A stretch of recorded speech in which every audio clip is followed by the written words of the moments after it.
So the Fall Guy has finally landed. The Fall Guy has finally landed in cinemas. The Ryan Gosling, Emily Blunt starring big blockbuster action comedy film of this year. It's been in development hell for some time, since about 2010, but finally we get it. But has it been worth the wait? Let's find out.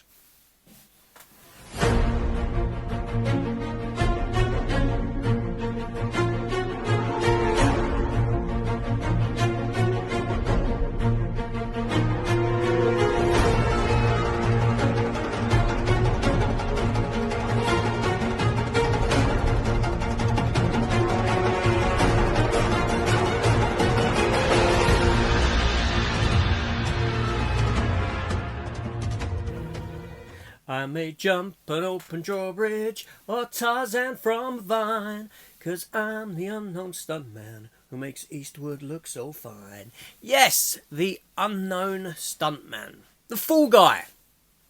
Based upon the TV series that run from 1981 to 1986, starring Lee Majors. 5 seasons, 113 episodes.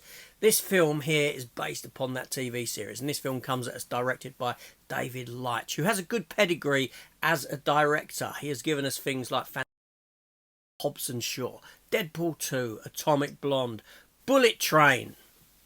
He's got the credentials. The film stars Ryan Gosling as Colt Seavers, Emily Blunt as his love interest, Jodie Moreno, Aaron Taylor-Johnson as Hollywood's big action superstar, Tom Ryder, Hannah Waddingham as Gail Mayer, a producer on these films, and Winston Duke as Dan Tucker. The film's rated 12A. It runs for 2 hours and 6 minutes. Now, the basic premise of this film is that we are introduced to Colt Seavers, and he's a stuntman. He is the primary stuntman for Tom Ryder, the Aaron Taylor-Johnson character. He does all his stunts in films, and he's in this relationship with Jodie Moreno, who's a camera woman on this movie, with aspirations of becoming a director.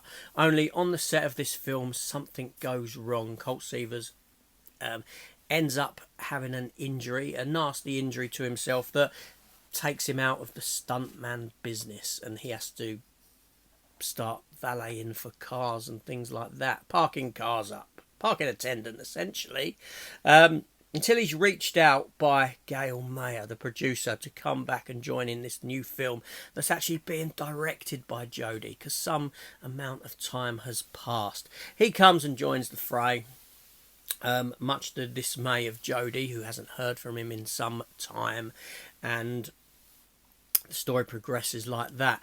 Only Tom Ryder goes missing, and Gail Mayer, the producer, she enlists Colt Seavers to go and find him, find out what's gone on with him, and this leads into this story of deception and betrayal and all this sort of a thing, where Colt Seavers is wrongly accused of murder, and he has to prove his innocence while finding out exactly what's going on and this kind of thing. I'll say no more about the story because I'll give stuff away if I do.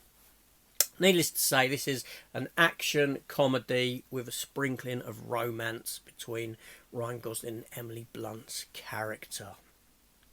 It's nothing like the TV show. It doesn't feel like I'm watching a remake of or a big budget version of the TV show. It feels like I'm just watching a film with the same name and the same character names. There's a distinct difference. But is that a bad thing? Not necessarily. The film is a lot of fun. Yeah, it doesn't overstay its welcome at 2 hours and 6 minutes. The film looks great. It really does. And it has some fantastic action set pieces. But what makes this film strong is the cast.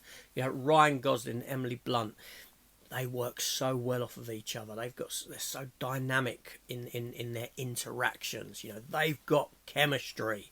Aaron Taylor-Johnson, always a joy to watch in most things that he does, and he gives this cocky, over-the-top kind of performance. And it's nice to see Bill Duke popping up in a film. Bill Duke played what's the character's name from Black Panther? Anyway, he was in that. Not only that, I remember him from Person of Interest, and he was very good in that as well. So it's always nice to see him popping up a film. So this is a film it's a big budget film. It looks good.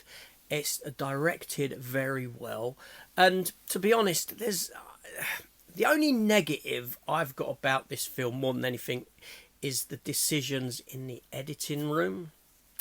So the film plays out with scenes in such a way in the editing that you'll have an action scene, and in the process of this action scene you will cut away to then something going on with the Emily Blunt character, and this happens quite often in the film. You get these moments of tension that are interrupted, if you will, by these other moments, and it was quite jarring for me to see this occurring, because I'm thinking, you know, you're getting into this action scene and then you cut away, and I could see exactly what they were doing, but at some points I was actually seeing how long is this scene in between going on, and in some cases it seemed like a lifetime until you got back to the action. So the action scenes, although very well done, very well crafted, they look great, the tensions just broken by these scenes,